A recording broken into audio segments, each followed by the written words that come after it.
لا حول ولا قوة إلا بالله العلي العظيم حسبنا الله ونعم الوكيل نعم المولى ونعم النصير أعوذ بالله من الشيطان اللعين الرجيم بسم الله الرحمن الرحيم الحمد لله الذي لم يتخذ صاحبة ولا ولدا ولم يكن له ولي من الذل وكبره تكبيرا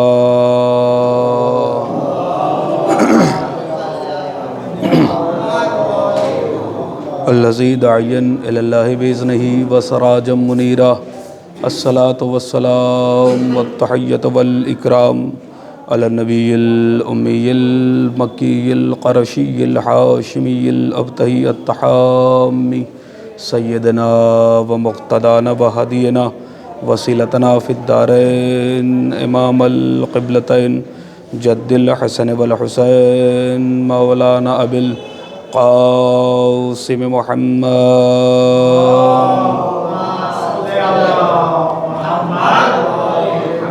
وعلى أهل بيته الطيبين الطاهرين المعصومين المظلومين المنتجبين المنتخبين والصولة الحيدرية والعصمة الفاطمية والحلم الحسنية والشجاعة الحسينية والصبر السجادية والأوصار الباقرية والعلوم الجعفرية والحلم الكاظمية والحجج الرضوية والجود التقوية والنقاوة النقوية والهيبة العسكرية والغيبة إلهي إلى القائم أما بعد فقد قال الله تبارك وتعالى في كتابه الحكيم وهو أصدق الصادقين وقوله الحق بسم الله الرحمن الرحيم إنا أعطيناك الكوثر صلوات پڑھیے محمد وآل محمد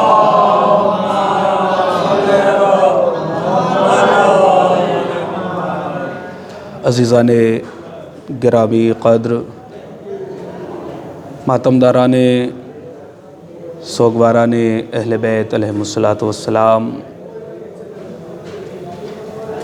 آپ حضرات، میں نے جیسا کہ سنا ہے مسلسل جو ہے وہ مجلس بپا کیے ہوئے ہیں عزائے فاطمیہ کے حوالے سے۔ اللہ آپ تمام حضرات کو ہر آفت، ہر بلا، ہر مصیبت سے محفوظ رکھے۔ آپ کی جتنے بھی جائز حاجات ہیں میرے معبود آپ تمام حضرات کی تمام جائز مرادوں کو پورا فرمائیں، اور اس کے دعاؤں کے سلسلے میں میں دعا گو ہوں حجت الاسلام والمسلمین علی جناب مولانا ضمیر عالم صاحب قبلہ کے لیے بھی کہ اللہ انہیں بھی جو ہے وہ شفاء کاملہ اور عاجلہ عنایت فرمائے اور ان کو طول عمر اور صحت عنایت فرمائے۔ عزیزان محترم، اس خمسہ مجالس کا آغاز ہو رہا ہے اور آج کی پہلی تقریر ہدیہ سماعت ہے۔ آپ حضرات کے سامنے میں نے جس آیہ مبارکہ کی تلاوت کا شرف حاصل کیا، بہت ہی عظیم سورہ ہے جسے سورہ کوثر کہا جاتا ہے، اور قرآن مجید کا سب سے چھوٹا سورہ ہے، یعنی بچے کو جب الحمد بھی صحیح یاد نہیں ہو پاتا ہے تب سورہ کوثر اسے یاد ہو جاتا ہے۔ یعنی اللہ نے چھوٹا سورہ رکھا، عظمتیں بہت زیادہ ہیں۔ اب آپ سمجھ گئے ہوں گے میں کس عنوان پہ گفتگو کرنا چاہتا ہوں، جو عنوان بی بی صدیقہ طاہرہ سلام اللہ علیہا کا ہے۔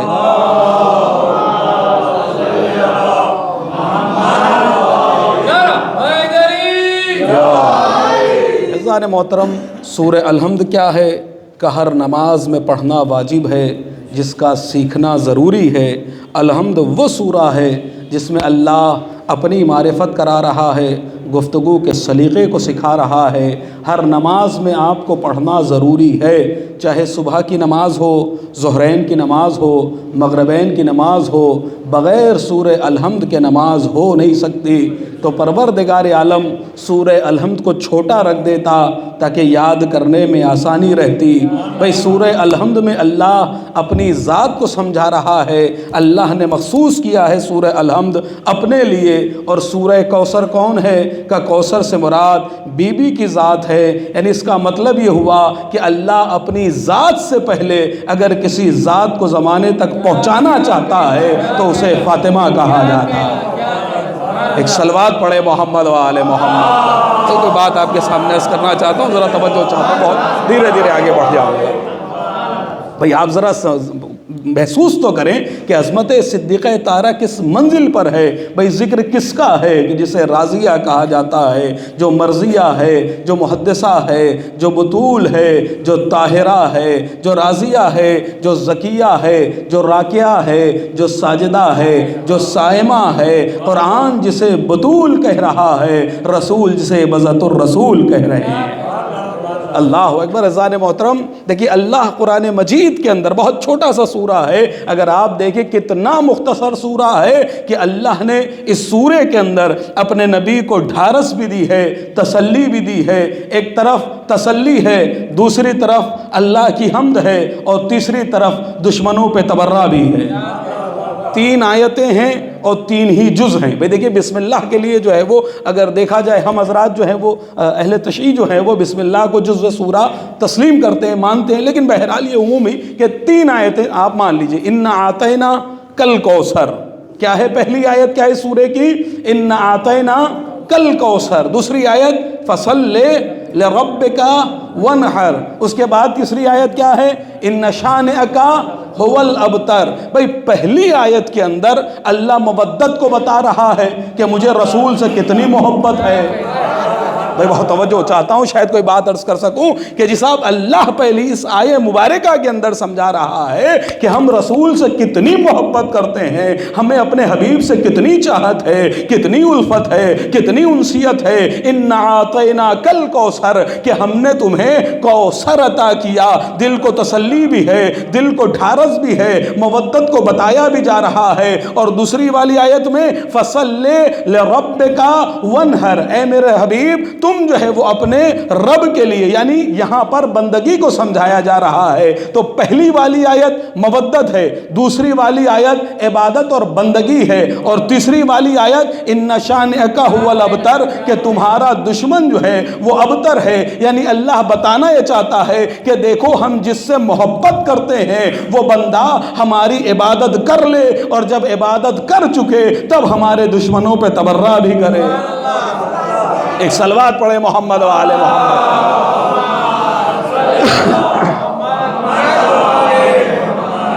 اعزان محترم ذرا محسوس کیجئے گا جو بات میں عرض کرنا چاہتا ہوں۔ بہرحال یہ قابل تعریف مجمع ہے، سارے پڑھے لکھے اور بڑے بڑے خطبہ اور بڑے بڑے خطیبوں کو سن چکے ہوئے ہیں، ولو جو ہے وہ یہاں پہ مجمع کم ہو، لیکن الحمدللہ مائے ناز ذاکرین الحمدللہ آپ کے صورت میں تشریف لاتے ہیں۔ بہرحال مجھ سے بحث نہیں ہے کہ اِنَّا أَعْطَيْنَاكَ الْكَوْثَرَ، دیکھیں قرآن مجید ہے، اللہ کی کتاب ہے، کتنی عظیم کتاب ہے جسے قرآن کریم کہا جاتا ہے، کہ جس کے لیے یہ ارشاد ہو رہا ہے کہ لا رب ولا یابس الا فی کتاب مبین، کہ کوئی ایسا خشکوتر ہے ہی نہیں کہ جو اس کتاب مبین میں رکھ نہ دیا گیا ہو، اور ہم اس میں شک بھی نہیں کر سکتے ہیں، ہم سوچ بھی نہیں سکتے ہیں۔ اتنی عظیم کتاب ہے، اتنی کامل کتاب ہے کہ اگر کوئی اس قرآن مجید کے کسی زبر پر، کسی زیر پر، کسی حرف پر، کسی مد پر، کسی تشدید پر، کسی تنوین پر، کسی سکون پر اگر ہلکا سا شک کر لے گا تو کیا ہوگا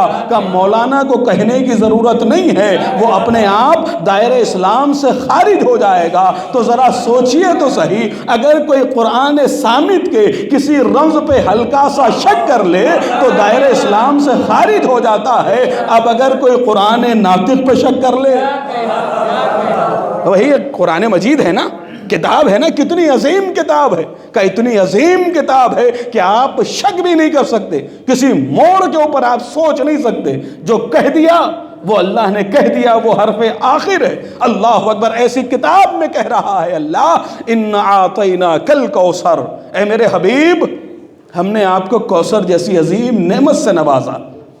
بھئی اللہ جتا رہا ہے, ذرا غور کریں آپ, میرے ساتھ ہے نا؟ دیکھیے نگاہیں ادھر ادھر نہ ہوں کہ بھئی اللہ کہہ رہا ہے نا انا اعطینا کل کوثر, کہ ہم نے تمہیں کوثر جیسی عظیم نعمت سے نوازا. اللہ اکبر, بھئی اللہ جتا رہا ہے. دیکھیے اللہ نے کتنی چیزیں اپنے حبیب کو نہیں دی تھی. کیا کچھ حبیب کے اختیار میں نہیں دیا تھا؟ لیکن کیا کبھی جتایا؟ کیا کبھی سنایا کہ ہم نے یہ دیا, یہ دیا, یہ دیا, یہ دیا؟ کتنی چیزیں دی, انشاءاللہ اس مرحلے پہ پہنچوں گا. لیکن کہیں پر جتایا نہیں اللہ نے. لیکن یہ کوثر کتنا عظیم تحفہ تھا, کتنا بڑا تحفہ تھا کہ اللہ خود غرور میں آ رہا ہے. نہیں, شاید میرا جملہ پہنچ نہیں پایا ہے. اللہ خود فخریہ لہجے میں کہہ رہا ہے انا اعطینا. بھئی دیکھیے ہم اگر کسی کو جیب سے نکال کے 10 روپے دیں تو مجمع میں کہتے ہوئے شرم آئے گی کہ میں نے بچے کو 10 روپے دیں گے, سب لوگ ہنسنے لگیں گے. کیوں؟ کیسے لے کہ 10 روپے کی کوئی اوقات ہی نہیں ہے. اچھا 50 نکال کے دے دوں پھر کہوں, تب بھی لوگ ہنسنے لگیں گے, عجیب مولانا ہے, اس سے میری عزت نہیں ہوگی بلکہ میری نیت پہ شک ہوگا. بھئی کتنے لالچی آدمی 50 روپے دے کے جتا رہے ہیں اس بچے کو. اچھا چپل دے دوں, کچھ نہیں, اگر ایک کپڑا جوڑے کا دے دوں جی صاحب, کیسے صاحب کوئی مسئلہ نہیں. کیوں؟ کہ اس لیے کہ ذات اتنی بلند ہے. ذات جب بڑی ہوتی ہے اور اگر وہ چھوٹی سی چیز دے کے جتائے, بھئی شاید میری بات ہی نہیں پہنچ. اگر ذات کوئی بہت بلند ہو, بہت بڑی ذات ہو, بہت توجہ چاہتا ہوں کہ اگر ذات کوئی بہت بڑی ذات ہو, بہت کروڑ پتی ہو, بہت زیادہ پیسے والا ہو, اور وہ اگر 10 20 50 100 روپے کی کوئی چیز دے تو وہ جتا نہیں سکتا. کیوں؟ کہ اس لیے کہ اس میں اس کی خود کی بے احترامی ہے. بہت توجہ, اس لیے کہ بارگاہ اہدیت تک مجھے کلام کرنا ہے, یہ گفتگو کرنی ہے. بھئی اللہ جو زمین اور آسمان کا مالک ہے, کیا وہ چھوٹی چھوٹی چیزیں اپنے رسول کو, کہ رسول کو اختیار دے دیا تھا چاند کو پلٹا دینا, ہوا تمہارے اختیار میں ہے, سمندر تمہارے اختیار میں ہے, جب چاہو پانی پہ چل جاؤ, جب چاہنا ہوا کے رخ کو موڑ دینا, جب چاہنا بادلوں کو بلانا, بارش برسا لینا, یہ سارے اختیار دے کے اگر اللہ جتاتا تو بھئی وہ ذات کتنی بڑی ہے, اللہ اکبر. لیکن کوئی اتنی چیزیں دے دی لیکن کہیں پر جتایا نہیں ہے. جنت دی تھی, کوثر دیا تھا, سلسبیل دیا تھا, بہت کچھ اپنے حبیب کو دیا, لیکن کہیں پر جتایا نہیں ہے. لیکن اگر کہیں پہ اللہ غرور میں آ رہا ہے, اللہ فخر کر رہا ہے, تو ذرا سوچئے تو صحیح, اتنی بڑی مملکت رکھنے والا خدا کوئی چیز دے کے جتا رہا ہے تو اس کا مطلب یہ ہے کہ جو دیا جا رہا ہے وہ چھوٹا تحفہ نہیں ہے. شاید میں سمجھا نہیں پایا ہوں, یا میں حضرت بی بی سیدہ سلام اللہ علیہ کو پہنچے کہ اگر جو ہے وہ میں 50 روپے دے کے جتاؤں کا میری بے احترامی, ایک جوڑا کپڑا دے دوں, لیکن اگر میں 5 لاکھ روپے دوں تب کہے گے جی صاحب ہاں, یہ اپنی مثال ہے, دنیاوی مثال ہے, تب کہیں گے کہ مولانا کی حیثیت مطلب اس لائق نہیں تھی مگر دیا, تب تو ٹھیک ہے جی صاحب. کیوں؟ کہ اس لیے کہ تحفہ بہت بڑا ہے. لیکن جس کے پاس ارض و سما ہو, اور عزیز و جتانے کا معاملہ آپ سمجھے تو صحیح, کیا کہہ رہے ہیں دوسری والی آیت میں؟ فوراً مربوط کر رہا ہے اللہ. بہرحال میرے سامنے سرکار تشریف فرما ہے, کیا کہا؟ فصل لربک وانحر. فصل, آپ نے محسوس ہی نہیں کیا جی صاحب؟ فصل, فے کے معنی ہے فوراً, صلے کے معنی نماز پڑھ. بھئی فوراً نماز پڑھنا, اور فے آتا ہے فی الفور, فوراً کرنا ہے آپ کو. دیکھیے عربی کے اندر کچھ چیزیں ایسی آتی ہیں کہ اگر آپ کو لفظ کو الگ کرنا ہوتا ہے تو مثلاً واو آ جائے گا, سما آ جائے گا, او آ جائے گا. یہ ساری چیزیں آتی ہیں کہ جو لفظوں کو دور کر دیتی ہیں. مثلاً واو کے اندر گنجائش ہے کہ آپ یہ کام کرنا اور یہ کام بھی کرنا. بہت توجہ چاہتا ہوں. جیسے کہا اللہ نے ونہر, فنہر نہیں کہا ہے, ونہر. اس کا مطلب یہ ہوا کہ ونہر کے اندر کچھ گنجائش ہے, تھوڑی سی دیر کے لیے فرصت ہے نبی کو, 1 دن بعد 2 دن بعد کر لینا موقع ملے تو. لیکن فے کے اندر کیا ہے کہ جی صاحب فے کے اندر مرحلہ یہ ہے کہ جہاں پر فے بولا جائے گا وہاں پہ فوراً کرنا ہے. انا اعطینا کل کوثر, اے میرے حبیب ہم نے تمہیں کوثر دیا. فصل, فوراً نماز پڑھو. اب بھائی میں آپ سے سوال کرتا ہوں، میں آپ سے پوچھ رہا ہوں، اللہ کہہ دیتا وصلے اور نماز پڑھنا، ونہر اور قربانی دینا، لیکن اللہ نے لفظ واو کا استعمال نہیں کیا ہے، لفظ فے کا استعمال کیا ہے کہ فوراً نماز پڑھنا۔ بھئی یہ بتائیے کہ کیا حبیب نماز پڑھتے نہیں تھے؟ کیا حبیب نماز رکوع سجدے وغیرہ کرتے نہیں تھے؟ بھئی آپ کہیں گے کیسی بات کر رہے ہیں مولانا، بھئی وہ حبیب تھے، ان کے یہاں پر تو جو ہمارے یہاں مستحبی نمازیں ہیں وہ ان کے لیے واجب ہوا کرتی تھی۔ بھئی تہجد کی نماز ہمارے لیے مستحب ہے لیکن نبی کے لیے تھوڑی مستحب ہے، تو ایسا نمازی نبی، اس سے کہا جا رہا ہے فصلے، فوراً نماز پڑھنا۔ اس کا مطلب یہ ہوا اللہ سمجھانا یہ چاہتا ہے کہ دیکھو سیدہ کے مسئلے میں چاہے جزا کا مرحلہ ہو چاہے سزا کا مرحلہ ہو فوراً ہی ہوتا ہے۔ میرا جملہ ہی نہیں پہنچا ہے بھائی، کیا میں پہنچا نہیں پا رہا ہوں، میں میری کمی کہ جب سیدہ کا مرحلہ ہوگا تو فوراً ہوگا۔ یہ فوراً فصلے، فوراً نماز پڑھو۔ یہی تو وجہ ہوئی کہ غدیر میں آیا، آ کر کہتا ہے اگر اپنی طرف سے بیان کیا، مجھے جملہ کہنے کی ضرورت ہی نہیں تھی، میں سورت میں پڑھ رہا ہوں، مولائیوں کے درمیان پڑھ رہا ہوں۔ بھئی کیا کہا کہ اتنی سی دیر بھی نہیں لگی کہ پتھر آ گیا کہ وہ اپنی سواری تک نہیں پہنچا، پروردگار مدینے تک پہنچ جانے دیتا، مدینے تک چلے جانے دیتا، کچھ دن آرام کر لینے دیتا، دل کو اس کے سکون مل جاتا کہ میں نے نبی پہ اعتراض کر لیا، لیکن کتنی جلدی پتھر آیا کہ اپنی مرکب اپنے سواری تک نہیں پہنچ پایا، اور کیسا ہو گیا کہ عصفم معقول، چباہے ہوا بھوسا۔ یعنی اللہ بتا رہا ہے علی اور زہرا کا مسئلہ ہی ایسا ہے کہ جزا بھی فوراً، سزا بھی فوراً۔ ایک صلوات پڑھے محمد والے محمد۔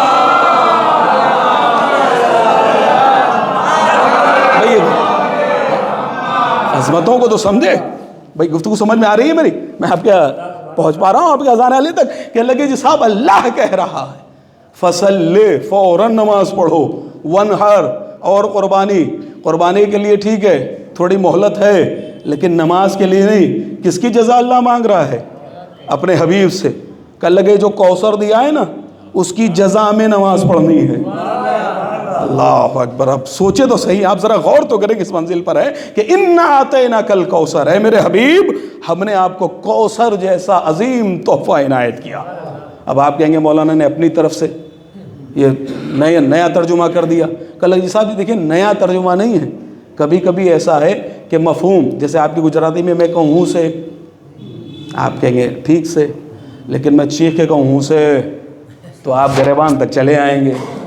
بھئی کیا ہو گیا؟ بھئی لفظ وہی ہے، بہت توجہ چاہتا ہوں غلام بھائی، اب پہنچ رہے ہیں، بھئی لفظ وہی ہے۔ ایسا تو نہیں ہے کہ جو دھیرے سے ہوں سے کہا اس کے اندر ہے اللہ یوں بننے والا تھا، وہ جو چیخ کے کہہ رہا ہوں اس میں یوں ہے بنتا ہے آپ کی گجراتی میں، ایسا تو نہیں ہے جی صاحب۔ اب آپ تو سمجھا سکتا ہوں، ایک صلوات پڑھے محمد والے محمد۔ اب بات پہنچ رہی ہے میری؟ دیکھیں میں نے جو ترجمہ کیا ہے وہ کس لہجے کی بنیاد پہ ترجمہ کر رہا ہوں میں، ورنہ اگر سیدھا صریحاً ترجمہ آپ دیکھیں قرآن میں اتنا لکھا ملے گا آپ کو، اِنَّا أَعْطَيْنَاكَ الْكَوْثَرَ یا اِنَّا أَعْطَيْنَاكَ الْكَوْثَرَ جیسے پڑھ لی، کہنے لگے کہ اِنَّا أَعْطَيْنَاكَ الْكَوْثَرَ ہے میرے حبیب ہم نے تمہیں کوثر عطا کیا، لیکن میں جو ترجمہ کر رہا ہوں کہ ہم نے تمہیں عظیم ترین، ہم نے تمہیں گراں قدر تحفہ، ہم نے تمہیں جو ہے وہ عظیم نعمت کوثر سے نوازا۔ اللہ اکبر۔ اس کی وجہ کیا ہے؟ اس کی وجہ جو ہے وہ اللہ چون کے دے کے بتلا رہا ہے، دے کے جتلا رہا ہے، وہ بھی اپنے حبیب کو جس کے لیے ساری کائنات بنائی ہو، اللہ اکبر، جس کے صدقے میں سب کچھ بنایا ہو، اس کو دے کے جتلا رہا ہے اللہ کہ اِنَّا أَعْطَيْنَاكَ الْكَوْثَرَ۔ تو اس کا مطلب یہ ہوا اللہ کی نگاہ میں بھی یہ تحفہ کوئی چھوٹا موٹا نہیں ہے، اتنا عظیم تحفہ تھا کہ اتنی بڑی مملکت رکھنے والا اللہ کہہ رہا ہے اے میرے حبیب ہم نے تمہیں کوثر جیسے عظیم تحفے سے نوازا۔ اللہ اکبر۔ لیکن اب یہیں سے گفتگو کا آغاز کر رہا ہوں، اور یہ سمجھ لیجئے کہ خمسے کی پہلی تقریر یہیں سے شروع ہو رہی ہے کہ اِنَّا أَعْطَيْنَاكَ الْكَوْثَرَ، اے میرے حبیب ہم نے تمہیں کوثر جیسے عظیم تحفے سے نوازا. لیکن ہر چیز کا کوئی نہ کوئی مقصد ہوا کرتا ہے, ہر چیز کا کوئی نہ کوئی ہدف ہوتا ہے. جب بھی کوئی صانع, جب بھی کوئی خالق, جب بھی کوئی بنانے والا, جب بھی کوئی کاریگر کسی چیز کو بناتا ہے تو اس کے پیچھے مقصد ہوتا ہے, کوئی نہ کوئی ہدف ہوتا ہے, کوئی نہ کوئی غایت ہوا کرتی ہے. بھئی بغیر مقصد کے تو چیزیں نہیں بن جاتی ہیں. بنانے والے نے مائک بنایا کہ لگے اس کے پیچھے کوئی نہ کوئی مقصد ہے. بنانے والے نے کیمرہ بنایا کہ اس کے پیچھے بھی کوئی نہ کوئی مقصد ہے. بنانے والے نے فین بنایا کہ لگے جی صاحب اس کے پیچھے بھی کوئی نہ کوئی مقصد ہے. اور جب تک مقصد زندہ تب تک وہ چیز لگے رہنے کے لائق. لیکن ادھر مقصد سے ہٹی کل لگے اس کو ہٹا دیا جاتا ہے. بھئی یہ مائک جب تک بولتا رہے گا, لاک ڈاؤن میں پڑھنے آیا جب بھی بول رہا تھا آپ نے لگے رہنے دیا. ایک مجلس پڑھنے آیا جب بھی یہ بول رہا تھا آپ نے لگے رہنے دیا. آج بھی بول رہا ہے آپ نے لگے رہنے دیا. لیکن کل ہی کی مجلس میں یہ مائک بند ہو جائے, میں کچھ کہہ رہا, بھئی اتنے مہینوں سے آپ کے عزا خانے میں لگا ہوا ہے لیکن کل یہ بند ہو جائے اور ایسا بند ہو کہ پھر چلے نا, تو کیا آپ لگا دیں گے؟ کل لگے جی صاحب نہیں لگا سکتے. کیوں نہیں لگائیں گے بھائی؟ لاک ڈاؤن میں تو کام کیا اس نے جب سب بند تھے. ایک صلوات پڑھے محمد آل محمد.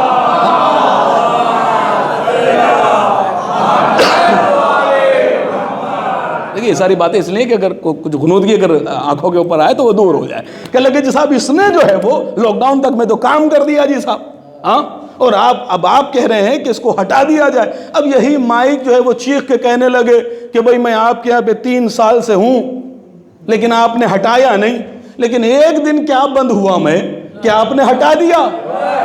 بھئی 15 سال سے پنکھا چلتا رہا, ہوا دیتا رہا, سکون سے میری ہوا کھاتے رہے, لیکن آج میں بند ہو گیا ہوں, خراب ہو گیا ہوں, تو اسے کباڑے میں, کوڑے دان میں کسی یہاں پہ آپ رکھ آ رہے ہیں, بیچ آ رہے ہیں. کیا وجہ ہے؟ 15 سال سے نہیں ہٹایا. تو ہر عقل رکھنے والے کا جواب یہی ہوگا کہ جو چیز اپنے مقصد میں ناکام ہو جاتی ہے نہ وہ رکھنے کے لائق ہوتی ہے نہ سجنے کے لائق ہوتی ہے.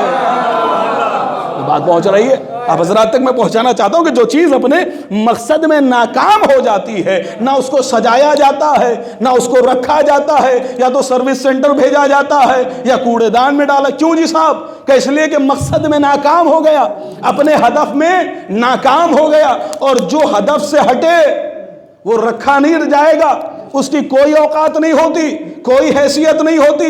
لیکن اب میں آپ سے پوچھتا ہوں, ذرا کلیجے پہ ہاتھ رکھ کے یہ بتائیے, نبی اس دنیا میں کس لیے آیا تھا؟ نبی کا کام کیا تھا؟ نبی کی زندگی کا مقصد کیا تھا؟ بھئی نبی کی زندگی کا مقصد یہی تو تھا نا کہ شریعت پہنچائی جا سکے, نہج کو بتایا جا سکے, الوہیت بتائی جا سکے, امامت پہنچائی جا سکے, ولایت علی بتائی جا سکے, نماز پہنچائی جا سکے, روزہ پہنچایا جا سکے, حج کو بتایا جا سکے, امر بالمعروف کیا جا سکے. جو لوگ ابھی جنت و جہنم سے ناواقف ہیں ان کے ذہنوں میں جنت و جہنم کا تصور ڈالا جا سکے. بھئی یہ نبی اسی لیے تو آیا ہے, معرفت الوہیت پہنچا کرا سکے, معرفت نبوت کرا سکے. تو جب نبی اس کام کے لیے آیا تھا تو اب نبی کو کن چیزوں کی ضرورت؟ بھئی مقصد سب سے عظیم ہوتا ہے, بغیر مقصد کے کوئی چیز بنتی نہیں. جب دنیا کی چھوٹی سے چھوٹی چیز بغیر مقصد کے نہیں بنتی تو اتنا بڑا نبی بغیر مقصد کے کیسے بن جائے؟ تو کوئی نہ کوئی تو مقصد ہوگا نا جی صاحب, کوئی نہ کوئی تو نبی کے بننے کا ہدف ہوگا نا. تو نبی کے بننے کا ہدف کا تبلیغ دین, ترویج دین, شریعت کا پیغام, نہج بتایا جا سکے, اس لیے نبی کو بنایا گیا. تو اب جب نبی کو اس لیے بنایا گیا تھا تو یہ بتائیے کہ نبی کو اپنے تبلیغ میں, اپنے ہدف میں کن کن چیزوں کی ضرورت تھی؟ کیا آنکھوں کی ضرورت نہیں تھی؟ کانوں کی ضرورت نہیں تھی؟ ہاتھوں کی ضرورت نہیں تھی؟ پیروں کی ضرورت نہیں تھی؟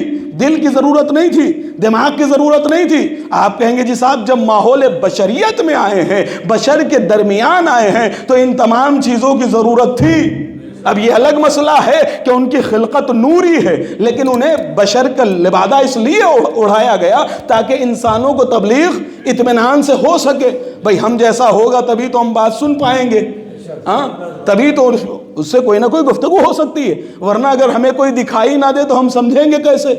تو نبی کو کس لیے یہ بشریت کا لبادہ اڑایا گیا؟ اس لیے تاکہ ہمیں ہدایت لینے میں آسانی ہو سکے۔ اب عزیزان محترم یہاں سے بہت توجہ چاہتا ہوں کہ اللہ کے صاحب نبی کو ان تمام چیزوں کی ضرورت، بھئی آنکھوں کی بھی ضرورت، کان کی بھی ضرورت، دماغ کی بھی ضرورت، دل کی بھی ضرورت، ہاتھوں کی بھی ضرورت، پیروں کی بھی ضرورت۔ بھئی اگر نبی کے پیر نہ ہوتے تو نبی تبلیغ کے لیے قریہ بقریہ جاتے کیسے؟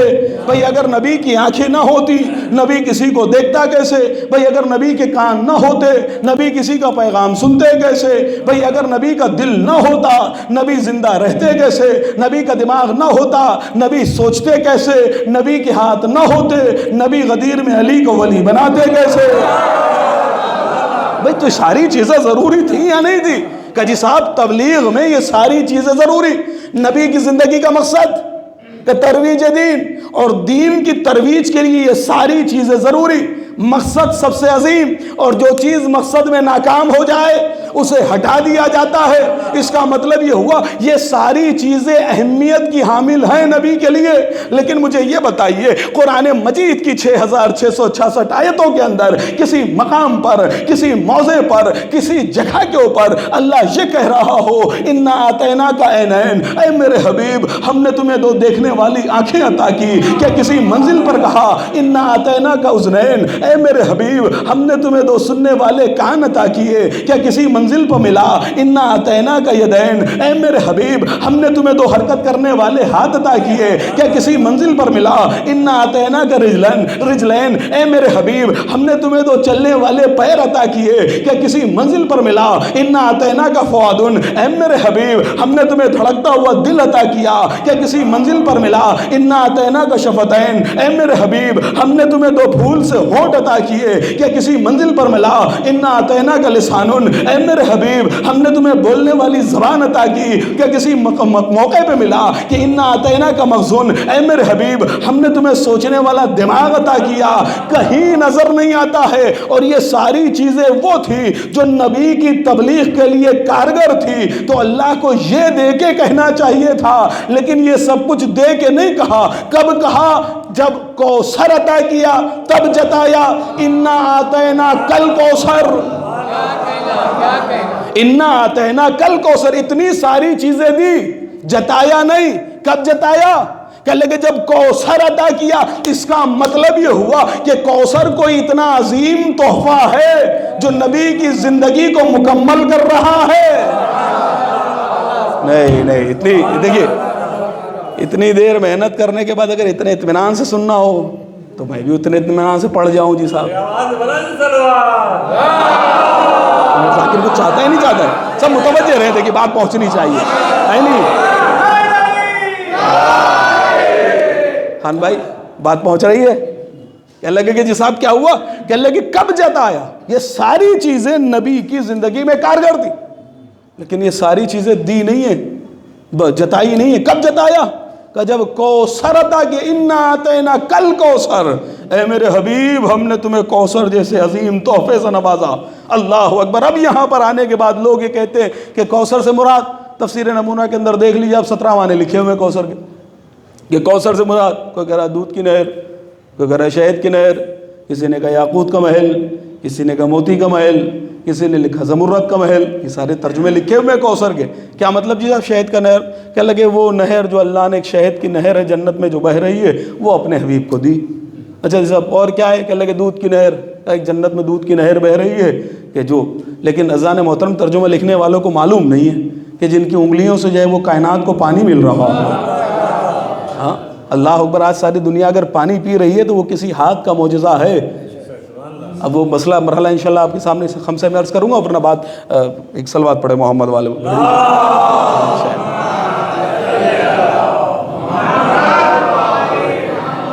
وہی میں سوچا کہ وہ دس دیکھا تھا میں نے، اور وہ 10 ہی تک ابھی تک ٹکی ہوئی ہے۔ وہ اللہ بڑھ کیوں نہیں؟ ایک صلوات پڑھے محمد والے۔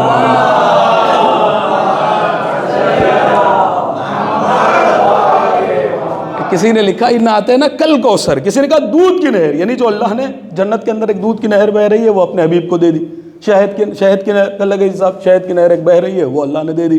یاقوت کا محل، ایک اللہ نے یاقوت کا محل بنا رکھا ہے اور وہ عطا کر دیا ہے اپنے حبیب کو. کوثر سے مراد زمرد کا محل، جنت میں زمرد کا محل ہے، موتی کا محل ہے. تو بہت سارے معنی لکھے گئے. لیکن عزیزان محترم یاد رکھیے، اگر ان تمام چیزوں کو مان لیا جائے کہ دودھ کی نہر ہوگی، شہد کی نہر ہوگی، یا یاقوت کا محل ہوگا، موتی کا محل ہوگا، زمرد کا محل ہوگا، اگر ان تمام چیزوں کو تسلیم کر لیا جائے تو پھر یہ ماننا ہوگا کہ وہ ساری چیزیں افضل ہیں، نبی مفضول ہے.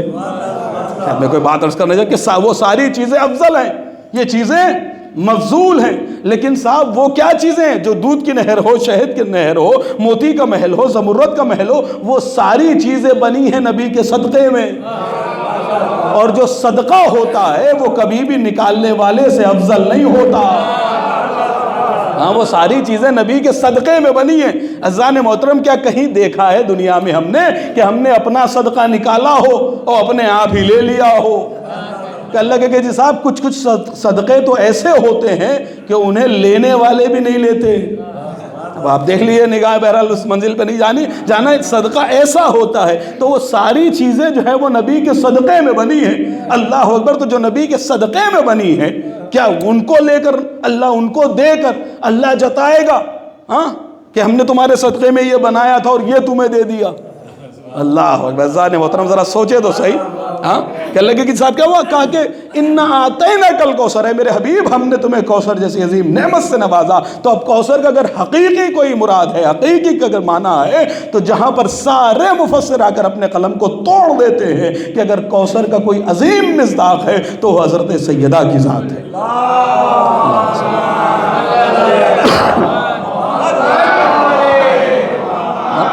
کہ اگر کوثر کا کوئی عظیم مصداق ہے تو وہ بی بی کی ذات ہے. اور اللہ اکبر، کیا کہنے اس ذات کے، کیا منزلت ہے، کیا فضیلت ہے، کیا رتبہ ہے. قسم خدا کی انشاءاللہ خمسے کے اندر آئے گا، اگر آپ آئیں گے کہ امام زمان ارشاد فرما رہے ہیں اس بی بی کا، اگر آپ اگر اس بی بی کی فضیلت بیان کرنا چاہتے ہو تو ہم میں، آپ میں، مجتہد میں، عالم میں، کسی میں کوئی طاقت نہیں ہے کہ بی بی کی عظمت کو رقم کر سکے. اس لیے کہ کہنے والا، بولنے والا اللہ ہو، لہجہ جبرائیل کا ہو، سمجھانے والا رسول ہو. تب عظمت بی بی سیدہ قالا امام زمان. عظمتیں دیکھیں کس بنیاد کے اوپر ہے. قسم خدا کی، جہاں پر عظمتیں سر بسجود نظر آئیں اسے سیدہ کہا جاتا ہے. جس کی دہلیز کے اوپر عظمت سجدہ کر رہی ہوں، اس سے بڑا جملہ ہو نہیں سکتا ہے. چونکہ بیان یہیں سے آغاز ہو رہا ہے کہ نبی کیا ہے، کہ نبی تبلیغ کے لیے آیا ہے. اسی لیے نبی کا جو ٹائٹل ہے، نبی کو جو بیان کیا ہے قرآن نے، وہ کیا کہا؟ وَلَقَدْ كَانَ لَكُمْ فِي رَسُولُ اللَّهِ أُسْوَةٌ حَسَنَةٌ، کہ ہم نے رسول کی ذات میں تمہارے لیے اسوہ حسنہ کو رکھا. کیا مطلب جی صاحب اسوہ حسنہ کو رکھا؟ اسوہ حسنہ سے مراد کیا ہے؟ کہ لگے اسوہ حسنہ رکھا ہے نبی کی ذات میں. یعنی تم اگر اس دنیا میں اور اس آخرت کے اندر کامیاب ہونا چاہتے ہو تو دنیا کے موڑ موڑ پر، قدم قدم پر نبی کی زندگی سے درس لیتے چلے جانا، اپنے نبی کی ذات کو آئیڈیل بنا لینا، نمونہ عمل بنا لینا. تمہاری دنیا بھی کامیاب ہو جائے گی، تمہاری آخرت بھی کامیاب ہو جائے گی. میں نے کہا کہاں پر ہے عظمت بی بی سیدہ؟ جہاں پر عظمت سجدہ ریز ہو جائیں اسے دہلیز فاطمہ کہا جاتا ہے. بھئی قرآن کسے اسوہ حسنہ کہہ رہا ہے؟ قرآن نے کہا جسے اسوہ حسنہ کون ہے؟ وَلَقَدْ كَانَ لَكُمْ فِي رَسُولُ اللَّهِ أُسْوَةٌ حَسَنَةٌ. بہت گہری بات ہے، اگر آپ ادھر ادھر ہوئے تو بات نکل جائے گی. بڑی قیمتی بات ہے کہ وَلَقَدْ كَانَ لَكُمْ فِي رَسُولُ اللَّهِ أُسْوَةٌ حَسَنَةٌ، کہ ہم نے رسول کی ذات میں اسوہ حسنہ کو رکھ دیا. زندگی کی کسی موڑ کے اوپر تمہیں اگر کسی سے مشورہ لینا ہو، اپنے لیے نمونہ عمل بنانا ہو، تو رسالت معاب کی زندگی کو نمونہ عمل بنا لینا. تم یہاں بھی کامیاب ہو جاؤ گے، تم وہاں بھی کامیاب ہو جاؤ گے. یعنی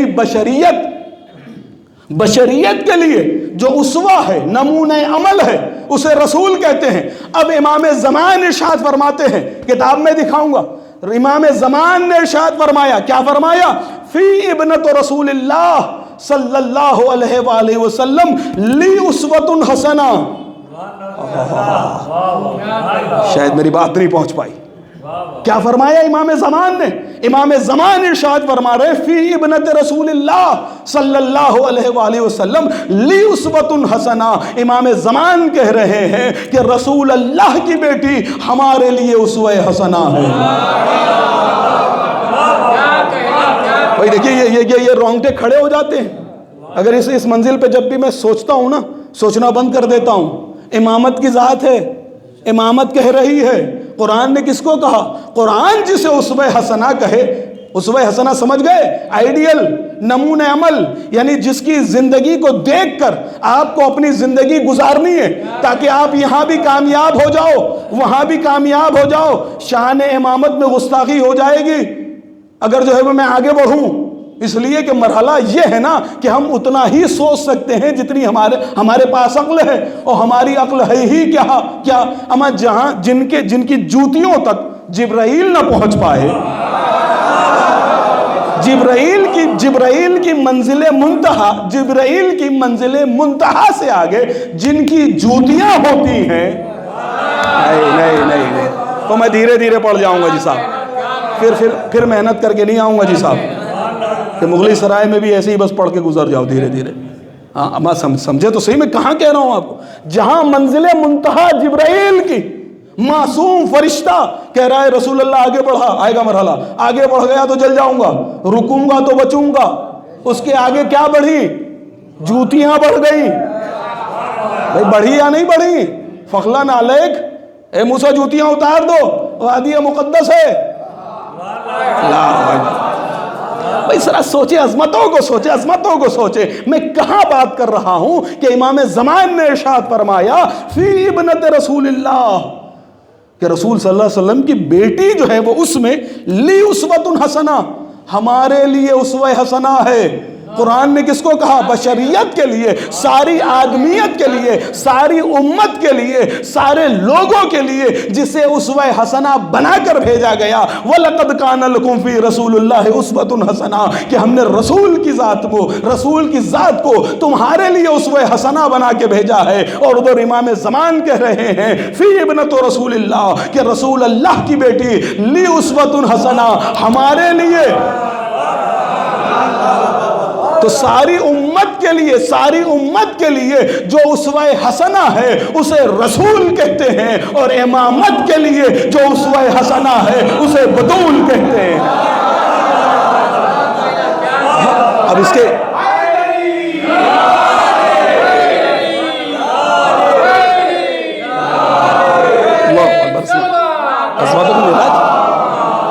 ہم پہنچ سکتے ہیں بلندی تک. اب رات میں سوچئے گا تو یہ رونگٹے حقیقتاً کھڑے ہو جائیں گے. اس سے زیادہ میرے پاس اب میرے امکان میں نہیں ہے کہ میں اس سے آگے بڑھ جاؤں, اور بس اتنا ہی کہوں گا. امام زمان نے اتنا کہا اسوۃ حسنہ, امامت کے لیے اسوہ حسنہ. اب آپ سوچتے چلے جائیے گا, خود جو ہے وہ سوچیں گے کہ بس بند کر دیں اس حوالے سے سوچنا, ورنہ اللہ جانے کہاں بات چلی جائے گی. اور نہ میں بیان کر سکتا ہوں کہ اللہ اکبر, قرآن جس کو کہہ رہا ہو کہ ساری دنیا کے لیے جو اسوہ حسنہ ہے وہ رسول کی ذات ہے. امام وقت, ہمارا زندہ امام عصر حاضر میں جو بھی موجود ہے, جس کی سرپرستی میں ہم ہیں, انہوں نے کہا اللہ اکبر. ایسے ہی نہیں 11ویں امام کہہ گئے تھے کہ جی صاحب ہم پر حجت ہماری جدہ ہیں. یہ بہت مشہور حدیث ہے, ہم پر حجت ہماری جدہ ہیں, یعنی جو خلق خدا پہ حجت ہو اسے معصوم کہتے ہیں, اور جو معصوم پر حجت ہو کہاں عظمتیں ہم سوچ نہیں سکتے ہیں. اذان محترم, اب آپ یہاں سے ذرا محسوس کیجئے گا کہ سب سے پہلے ایک صلوات پڑھے محمد والے محمد. دیکھیں چونکہ آج لیٹ ہو گئی مجلس, کل انشاءاللہ وقت سے آئیے گا. آج ہم بھی جام میں پھنسے رہے, کچھ تھوڑا سا مسائل بھی ایسے الجھے ہمارے منا بھائی کے ساتھ کہ لیکن سب لیٹ ہو گئے ہم. لیکن کل سے انشاءاللہ کوشش کریں گے تھوڑا سا اور جلدی نکلیں, فوراً مسجد سے ہی سیدھے یہاں چل دیں کہ اگر 15 منٹ پہلے پہنچے تو جلدی سے ہم مجلس شروع کر سکیں. تو آپ بھی وقت کا خیال رکھتے ہوئے تاکہ ہم بھی جو ہے وہ وقت کے اندر ہی اتر آئیں, اس لیے کہ آپ کو بھی اپنے گھر جانا ہوگا. ظاہر سی بات ہے حالات اس انداز کے نہیں ہیں, تو آپ کی محبتیں ہیں اور فرش اعزاء سے آپ کی انسیت محبت, اہل بیت علیہ الصلوۃ والسلام کے گھرانے پہ آپ کی قربانی جس کو کہیے. اس ٹھنڈا کا بھی موسم چل رہا ہے اور ایسے حالات بھی اس میں بھی آپ آ رہے ہیں. صلوات پڑھیں محمد والے.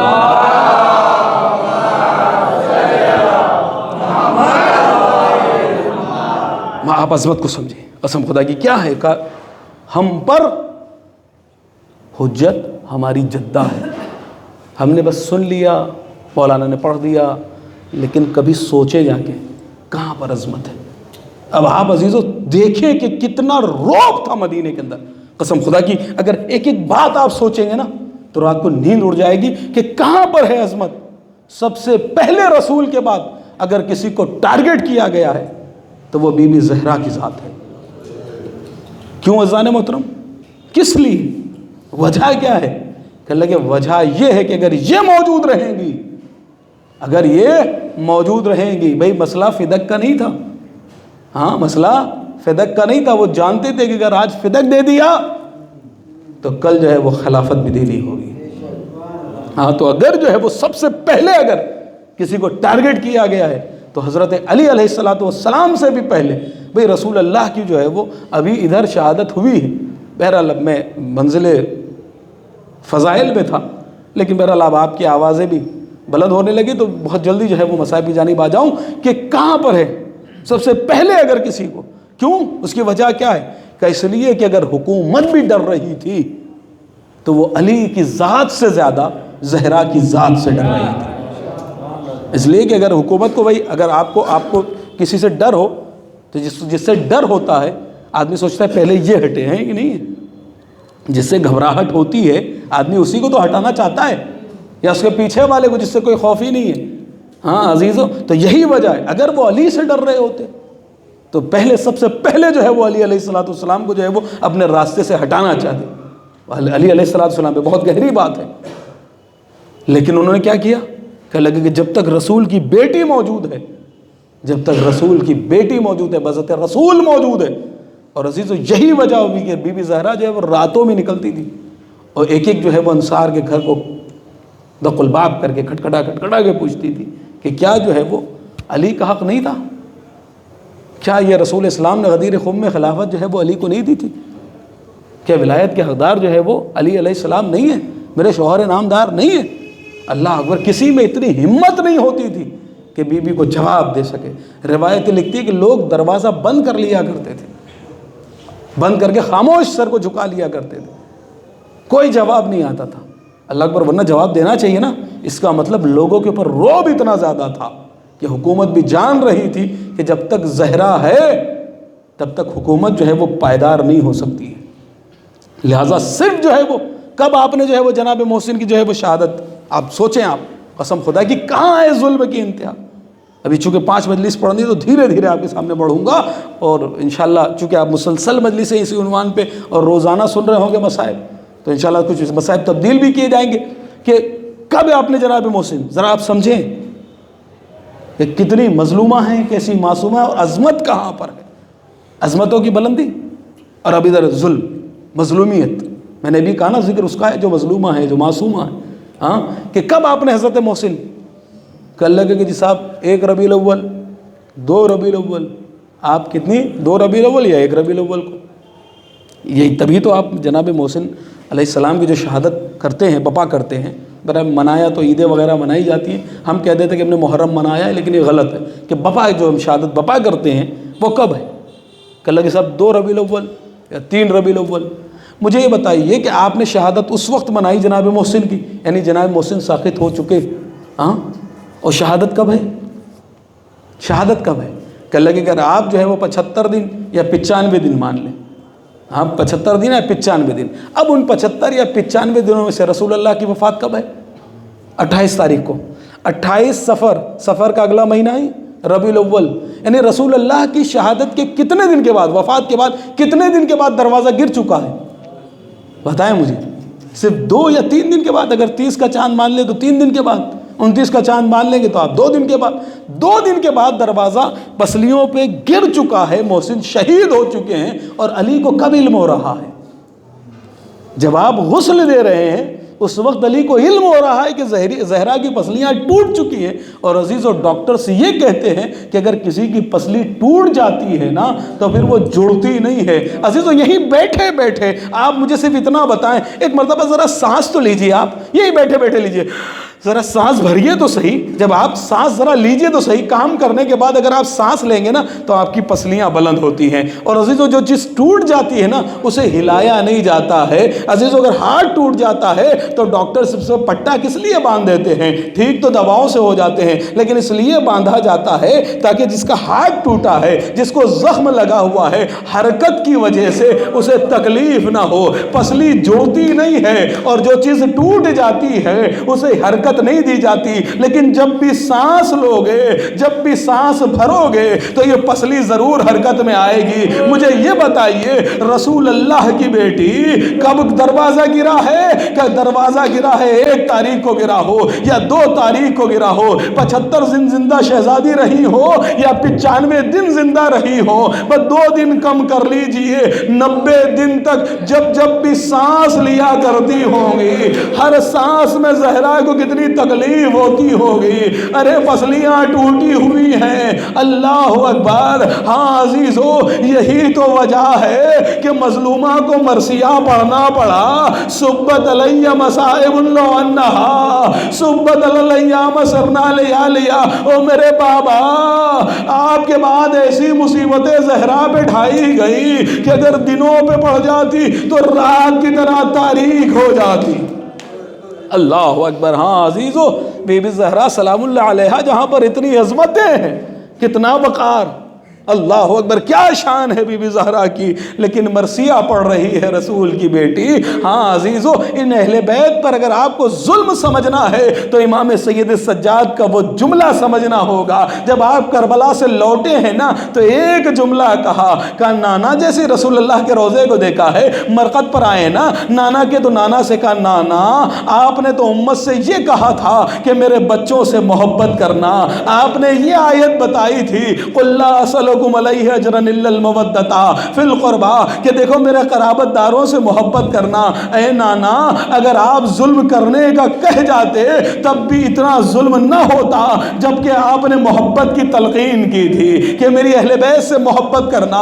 اللہ اکبر، اہل بیت پر کیسے ظلم ہوئے ہیں۔ ہاں عزیز، بس آخری فقرے ہیں، روایت یہ کہتی ہے کہ بی بی کے لیے وہ دکھ کتنا بڑا دکھ ہوگا جسے میدان مباہلہ میں وحدانیت گواہ بنا رہی ہو، جو اللہ کی وحدانیت کی گواہ بن رہی ہو۔ جب وہ دربار میں پہنچی ہے تو ایک مرتبہ درباری کہتے ہیں کہ آپ کا گواہ کون ہے؟ ارے جس کے لیے قرآن قصیدہ پڑھ رہا ہو، انما یرید اللہ لیذھب عنکم الرجس اہل البیت، ارے جن اہل بیت کا قصیدہ قرآن پڑھے ان اہل بیت سے دربار میں گواہ مانگا جا رہا ہے۔ انا للہ و انا الیہ راجعون۔ رضم بقضائہ و تسلیما لامرہ۔ پروردگار تو شہدائے کربلا علیہم الصلوۃ والسلام کا واسطہ، 4 معصومین علیہم الصلوۃ والسلام کا واسطہ ہماری اس عبادت کو قبول فرما۔ پروردگار ہماری اس عبادت کو کثیر عبادت میں شمار فرما۔ ہمیں جو مقروض ان قرضوں کو ادا فرما، جو بے روزگار ان روزی عنایت فرما، جو برسر روزگار ان کے روزگار میں ترقی عنایت فرما۔ حاضرین، ناظرین، منظورین، شرکائے مجلس کی تمام دلی مرادوں کو پورا فرما۔ پروردگار ہمیں زیادہ سے زیادہ عزائے حسین، عزائے فاطمیہ کرنے کی توفیق عنایت فرما۔ پروردگار ہماری آنکھوں کو رونے کے لیے دولت عشق عنایت فرما۔ اے میرے معبود تو 4 معصومین علیہ السلام کا واسطہ اگر ہمارا رزق آسمانوں پر ہے تو زمین پر نازل فرما، زمین پر ہے تو ہم سے قریب فرما، قریب کر دیا ہے تو عطا فرما، عطا کر دیا ہے تو اس میں وسعت عنایت فرما، وسعت ہے تو اس میں برکت عنایت فرما، برکت ہے تو تیرے اور اہل بیت کے راستے میں خرچ کرنے کی توفیق عنایت فرما۔ اے میرے معبود تو شہدائے کربلا علیہ السلام کا واسطہ جتنے بھی مریض ہیں، جتنے بھی بیمار علیل ہیں، سب کو شفاء کامل اور عاجلہ عنایت فرما۔ اے میرے معبود ہمارے سرکار مولانا ظہیر عالم صاحب کو بھی جو ہے وہ شفاء کامل اور عاجلہ عنایت فرما۔ اے میرے معبود 4 معصومین علیہ الصلوۃ والسلام کا واسطہ اس دنیا جہان میں جو وبا پھیلی ہوئی ہے کرونا کی، اس وبا کو دور فرما۔ اور میرے معبود جو اس وبا میں مبتلا ہیں، میرے معبود جو بیمار ہیں، ان تمام بیماروں کو شفاء کاملہ راجلہ عنایت فرما۔ اے میرے معبود تو 4 معصومین علیہ السلام کا واسطہ سب سے عظیم دعا ہر مومن کے دل کی مراد یوسف زہرا وارث کربلا منتقم خون حسین امام عصر کے ظہور میں تعجیل فرما، ہم کو ان کے اعوان و انصار میں شمار فرما۔ وتقبل منا انک انت السمیع العلیم۔ کل جلدی انشاءاللہ پہنچیں گے تو آپ حضرات بھی جو ہے وہ 8 کہ 8:05 تک جو ہے وہ آ جائیے تاکہ ہم وقت سے شروع کریں. تو چونکہ اب ہمیں بھی یہاں سے 30-40 منٹ تقریباً لگیں گے جانے میں, تو پھر 10 بجے تک تقریباً بند بھی ہو جاتا ہے. تو لہٰذا کسی کے لیے کوئی دقت نہ ہو, تو لہٰذا آپ بھی وقت کا خیال رکھیں, اور انشاءاللہ کل سے ہم بھی وقت کا خیال رکھیں گے. ایک صلوات.